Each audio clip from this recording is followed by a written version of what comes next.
Hello, പുതിയൊരു വീഡിയോയിലേക്ക് എല്ലാവർക്കും സ്വാഗതം. അപ്പോൾ ചക്ക സീസണൊക്കെ ഏകദേശം തീരാറായിട്ടോ. നമുക്ക് ചക്ക തീരുന്നതിന് മുമ്പ് തന്നെ ഒരു ചക്കക്കൂട്ടാനും കൂടി ഉണ്ടാക്കിയെടുക്കാം. ഇതിന് ചില ഭാഗങ്ങളിൽ ചക്കപ്പുഴുക്ക് എന്നും പറയും. ഇവിടെ നമ്മൾ ചക്കക്കൂട്ടാൻ എന്നാണ് പറയുന്നത്. എങ്കിൽ നമുക്ക് നേരെ റെസിപ്പിയിലേക്ക് പോകാം. അതിനു മുമ്പ് ഈ ചാനൽ ആദ്യമായിട്ട് കാണുന്ന ആരെങ്കിലും ഉണ്ടെങ്കിൽ ഒന്ന് സബ്സ്ക്രൈബ് ചെയ്ത് സപ്പോർട്ട് ചെയ്യണേ. തൊട്ടടുത്ത് കാണുന്ന ബെല്ലൈക്കണും കൂടി ഒന്ന് ക്ലിക്ക് ചെയ്താൽ ഞാൻ അപ്ലോഡ് ചെയ്യുന്ന വീഡിയോസ് ഉടനെ തന്നെ നിങ്ങൾക്ക് നോട്ടിഫിക്കേഷനായി ലഭിക്കുന്നതാണ്. എങ്കിൽ നമുക്ക് നേരെ റെസിപ്പിയിലേക്ക് പോകാം. ചക്ക ഞാൻ ഇതുപോലെ ചെറുതാക്കി ഒന്ന് കട്ട് ചെയ്തെടുത്തിട്ടുണ്ട്. ഇനി ഇതൊരു കുക്കറിലേക്ക് ഇട്ട് കൊടുക്കാം. പെട്ടെന്ന് ആവാൻ വേണ്ടിയിട്ടാണ് ഞാൻ കുക്കറിൽ വേവിച്ചെടുക്കുന്നത്. നമുക്കിത് മൺചട്ടിയിലും ഉണ്ടാക്കിയെടുക്കാം. ഇനി ഇതിലേക്ക് 1 ടീസ്പൂൺ മഞ്ഞൾപ്പൊടിയും 1/2 ടേബിൾ സ്പൂൺ ഉപ്പും 1 കപ്പ് വെള്ളവും ഒഴിച്ച് ഒരു 3 വിസിൽ വരുന്നവരെ നമുക്കിതൊന്ന് വേവിച്ചെടുക്കാം. ആ ഒരു സമയം കൊണ്ട് നമുക്കിതിലേക്കുള്ള അരപ്പും കൂടി ഒന്ന് ഉണ്ടാക്കിയെടുക്കാം. അതിനായിട്ട് 1 കപ്പ് തേങ്ങ എടുത്തിട്ടുണ്ട്. അതിലേക്ക് ഒരു 6 അല്ലി ചുവന്നുള്ളിയും 4 പച്ചമുളകും 1 ടീസ്പൂൺ നല്ല ജീരകവും ചേർത്തതൊന്ന് ചതച്ചെടുക്കണം. ഫൈനായിട്ട് അരേണ്ട ആവശ്യമില്ല, ഒന്ന് ചതച്ചെടുത്താൽ മതി കേട്ടോ. കുറച്ച് കറിവേപ്പിലയും കൂടി ചേർത്ത് കൊടുത്തോളൂ. എന്നിട്ട് ഇതുപോലെ ഒന്ന് അരച്ചെടുക്കാം. അപ്പോഴേക്കും നമ്മുടെ ചക്ക ഇവിടെ നന്നായിട്ടൊന്ന് വെന്ത് വന്നിട്ടുണ്ട് കേട്ടോ. ഞാനിനി ഇതൊരു മൺചട്ടിയിലേക്ക് മാറ്റിയിട്ടുണ്ട്. അപ്പോൾ നമ്മുടെ ചക്ക ഇവിടെ നന്നായിട്ട് വെന്ത് വന്നിട്ടുണ്ട്. ഇനി നമുക്കിതിലേക്ക് അരപ്പ് ചേർത്ത് കൊടുക്കാം.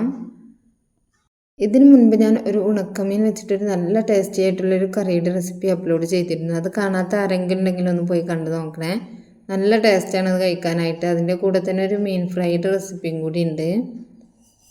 അപ്പോൾ തേങ്ങയുടെ മിക്സും ഇതിലേക്ക് ചേർത്ത് കൊടുത്തത് നന്നായിട്ടൊന്ന് മിക്സ് ചെയ്ത് യോജിപ്പിച്ചെടുക്കാം.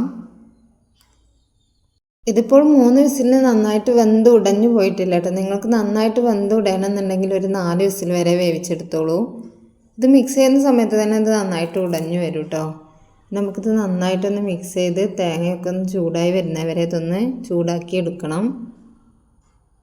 ഇതിലേക്ക് നല്ലൊരു മീൻ കറിയോ അല്ലെങ്കിൽ ഇറച്ചിക്കറിയോ ഒക്കെ ഉണ്ടെങ്കിൽ നല്ല സൂപ്പർ കോമ്പിനേഷൻ ആയിക്കാരം കേട്ടോ. ഇറച്ചിക്കറിയുടെ നമ്മൾ ഇറച്ചിയും പൂളയും കഴിക്കില്ല, അതുപോലെ തന്നെ സൂപ്പർ കോമ്പിനേഷനാണ് ചക്കയും ബീഫും. ട്രൈ ചെയ്യാത്തവരുണ്ടെങ്കിൽ എന്തായാലും അതൊന്ന് ട്രൈ ചെയ്ത് നോക്കണം. അങ്ങനെ നമ്മുടെ ചക്കയും അരപ്പും എല്ലാം ഇവിടെ നന്നായിട്ട് യോജിച്ച് വന്നിട്ടുണ്ട്. ഇതിപ്പോൾ നന്നായിട്ടൊന്ന് മിക്സായി വന്നിട്ടുണ്ട് കേട്ടോ. ഈ ഒരു സമയം നമുക്ക് ഫ്ലെയിം ഓഫ് ചെയ്യാം. ഇനി നമുക്കിതിലേക്കൊരു താളിപ്പും കൂടി ചേർത്ത് കൊടുക്കാനുണ്ട്. അതിനായിട്ടൊരു ചട്ടി വെച്ചിട്ടുണ്ട്. അതിലേക്ക് 1.5 ടേബിൾ സ്പൂൺ വെളിച്ചെണ്ണ ചേർത്ത് കൊടുക്കണം. എണ്ണ നന്നായിട്ട് ചൂടാകുമ്പോൾ അതിലേക്ക് 1/2 ടീസ്പൂൺ കടുകിട്ടൊന്ന് പൊട്ടിച്ചെടുക്കണം. അതൊന്ന് പൊട്ടിക്കഴിയുമ്പോൾ അതിലേക്ക് ഒരു 6 അല്ലി ചുവന്നുള്ളി അരിഞ്ഞതും കൂടി ഒന്ന് ചേർത്ത് കൊടുക്കുന്നുണ്ട്. ഇപ്പോൾ ചുവന്നുള്ളിയുടെ നിറമെല്ലാം ഒന്ന് മാറി ഒരു ബ്രൗൺ കളറായി തുടങ്ങിയിട്ടുണ്ട്. ഈ ഒരു സമയം ഇതിലേക്ക് 3 വറ്റൽമുളക് ഒന്ന് കട്ട് ചെയ്ത് ചേർത്ത് കൊടുക്കണം. അതിൻ്റെ കൂടെ തന്നെ ഒരു 2 തണ്ട് കറിവേപ്പിലയും കൂടി ഒന്ന് ചേർത്ത് കൊടുക്കുന്നുണ്ട്. ഇനി നമുക്ക് ഫ്ലെയിം ഓഫ് ചെയ്ത് ഇത് ചക്കയിലേക്ക് ചേർത്ത് കൊടുക്കാം. ഇനി ഈ ഒരു താളിപ്പ് ചക്കയിൽ എല്ലായിടത്തും എത്തുന്നവരെ നമുക്കിത് നന്നായിട്ടൊന്ന് മിക്സ് ചെയ്ത് യോജിപ്പിച്ചെടുക്കണം. ഇനി ഈ താളിപ്പിന് പകരം നമുക്കിതിലേക്ക് കുറച്ച് പച്ച വെളിച്ചെണ്ണ ഒഴിച്ചു കൊടുത്ത് അതിൻ്റെ കൂടെ തന്നെ കുറച്ച് കറിവേപ്പിലയും കൂടി ചേർത്ത് കൊടുത്ത് നന്നായിട്ട് മിക്സ് ചെയ്ത് യോജിപ്പിച്ചെടുത്താൽ മതി. പക്ഷേ അതിനേക്കാളൊരു ടേസ്റ്റ് നമുക്ക് തോന്നുന്നത് ഇതുപോലെ ഉള്ളി താളിച്ചൊഴിക്കുമ്പോഴാണ് കേട്ടോ.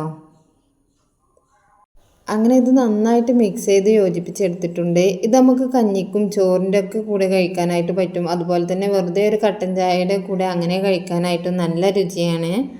ഇതുപോലെ ഒന്ന് ട്രൈ ചെയ്ത് നോക്കാത്തവരുണ്ടെങ്കിൽ എന്തായാലും ചക്ക കിട്ടുന്ന സമയത്ത് ഇതുപോലെ ഒന്ന് ഉണ്ടാക്കി നോക്കണം. ഉണ്ടാക്കി നോക്കിയിട്ട് നിങ്ങളുടെ ഫീഡ്ബാക്ക് കമൻറ്റായിട്ട് എഴുതാൻ മറക്കരുത്. വീഡിയോ ഇഷ്ടമായിട്ടുണ്ടെങ്കിൽ ലൈക്ക് ചെയ്യണം. നിങ്ങളുടെ ഫ്രണ്ട്സിനും ഫാമിലിക്കും വീഡിയോ ഒന്ന് ഷെയറും കൂടി ചെയ്ത് കൊടുക്കണം. ഇനി ഇതുപോലുള്ള റെസിപ്പികൾക്കായി ചാനൽ സബ്സ്ക്രൈബ് ചെയ്യാൻ മറക്കരുത്. ഇനി മറ്റൊരു അടിപൊളി വീഡിയോയുമായി വീണ്ടും കാണാം. Thanks for watching.